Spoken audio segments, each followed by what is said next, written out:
Foxfire just crashed, and Norton's trying to stop me from doing this video. I just love Windows 10. Now, what we have here is obviously a solid state digital radio. It's AM and FM. That's all it is. It's AM and FM. It's got a digital readout. It's a Sangean DT-210. All right, Sangean DT-210. Now, I was looking through all the conferences and looking to find the best AM DX radio for out here. And I have the super radios, and they're quite large. And I have that DX390 Radio Shack that's been modified. I removed a resistor from it. Someone in one of my groups told me to take the resistor out, and it does. It becomes more sensitive. So I did that. But all through the thing, some guy just happened to pop in, and he says, you know what I use? He says, I got a hold of this Sangean DT-210, and it really picks up really well. So at the time, I was using one of these.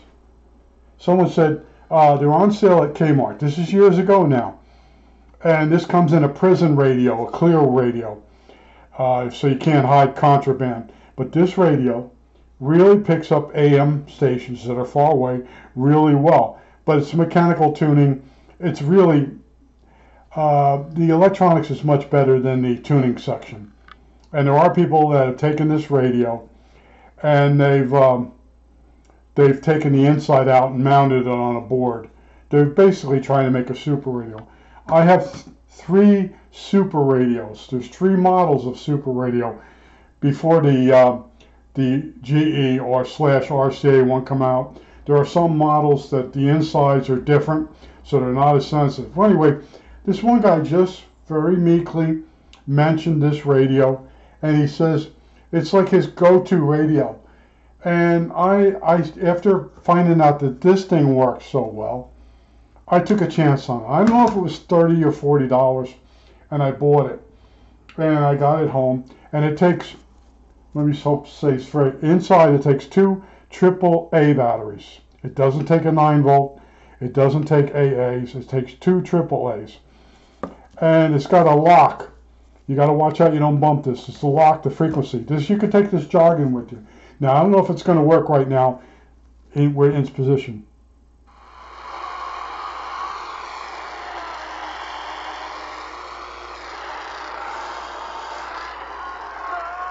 Okay, you can hear it. I got it over on the side here.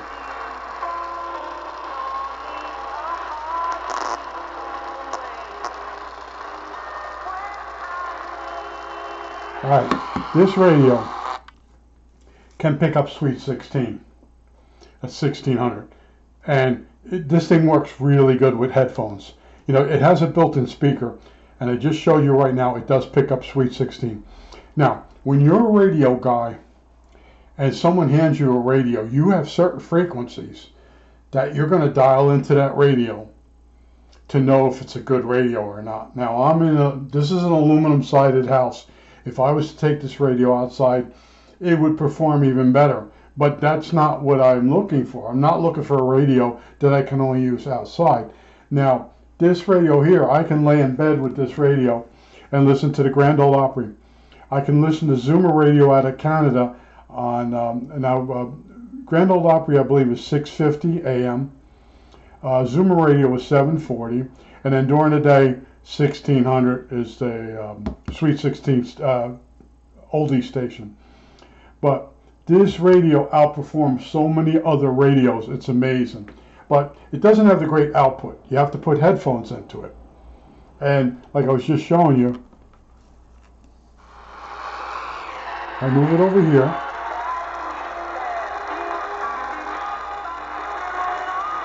Now if I go by the window, this radio gets a lot louder. But I just wanted to tell you, this has really good technology inside of it. And the guy that went on the internet and he spoke up, and of course people never saw this radio before, they immediately said stuff to him. But he had owned the super radios. I own them. They're too big.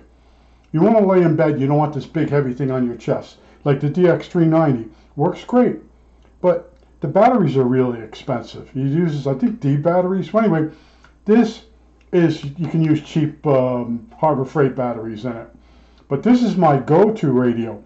If I'm on a analog radio and I hear a station I never heard before, or I want to know what it is, I run and get this radio. I also, when I was working the Crystal radio, I was using this rather than the DX390, because that gets in the way, takes more room. This thing here, you can have it on your belt. There's a belt clip that comes with it, and it's not in the way when you're working on something else. And it's digital readout. That's what's really good about this. Now this was the better radio, but it's not digital. But you can lay in bed and you can go up and down. Now this is also FM. It works very good on FM stereo. But this was $8, and it really it really gets my crow, or unnerves me when I see a cheap radio outperforming something that's supposed to be so great. But if you read and you keep reading, you will find the voice of reason and the smarter person that goes into a conference and, like a fool, he tells people the way things really are, and he gets attacked. And that's who I used to be. And you know, they shot you down because they never repaired the radio. I've repaired certain radios that they never had. And I used to get in fights with people over the ICOM R71A. See, they had their buddy Bob, who was fixing radios for them. And then when I come along, they weren't letting me in on it. I just did a few radios, and the people are really cheap. You know, they want me to beat Bob's price. And it just wasn't worth it. And I had all this equipment, all the spare parts, and then they started saying, oh, you can get that part from ICOM cheaper, which wasn't true. But that's what people do to you. They get jealous of you, what you're doing, what you're trying to accomplish. And you have to fight all that. And you got to stay in the mess until things turn around. Well, I don't feel that way. I feel as though if I'm going in with a set of skills that I've created over 70 years of my life, that I'm not going to want to play those games. And I'll tell you straight out what's wrong with a radio. And this one here, the dial doesn't light up. So when you're laying in bed, you can't push a button to see the display. That's what's wrong with this radio. Other than that, it does more than you would expect it to do. And like I said, my go-to radio besides this is the DX390. That's because it does shortwave frequencies. And I can use that when I'm troubleshooting. I can put a piece of shielded wire on there with a capacitor, and I can go through the radio mixer by mixer. And because when the signal goes through a mixer, it changes.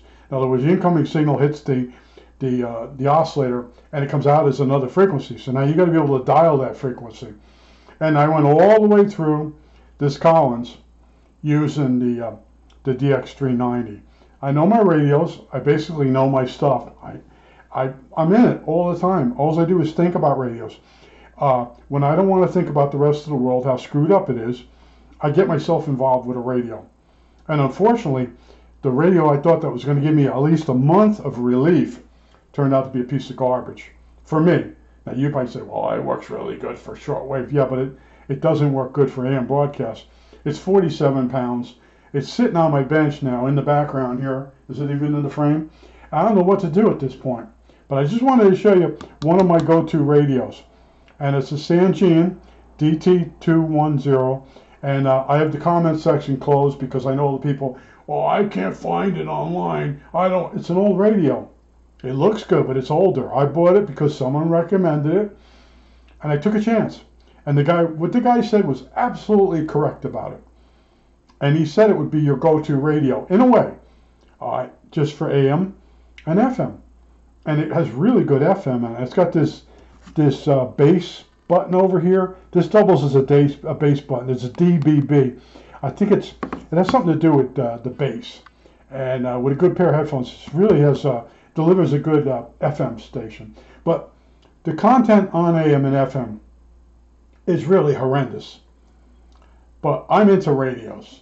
And for a certain period of time, if I don't think I'm going to be able to sleep, what I do is I bring out one of my radios and I tune around on the band and I'll put some type of station on in the background and sort of daydream and calm my mind and get ready for bed. Or I'll work on a radio and before bedtime and think about what I got to do the next day on it, and that helps me sleep. And during the day, I go for long walks. Yesterday, I did a 4-hour walk out to a yard sale and back, the other side of Lancaster. And there were only 2 people doing the yard sale. The yard sales out here are dying. Not as many people doing it anymore. And that's one of my favorite hobbies. I go out to the yard sale, I get some movies. I come back, I throw a movie on. You know, pay $1 for a movie. That's a bargain. I just wanted to show you this radio, and it's you know, you hold it in the palm of your hand, and it works better than most radios on AM. That amazes me. And like when I read what the guy said about it, you know, of course they barked him down. You know, I got radio. There's this one radio. I don't know if it's a 220 or 222 or whatever. There's this one radio that was made, and it's superior for AM DX, and everybody has to bring that radio up.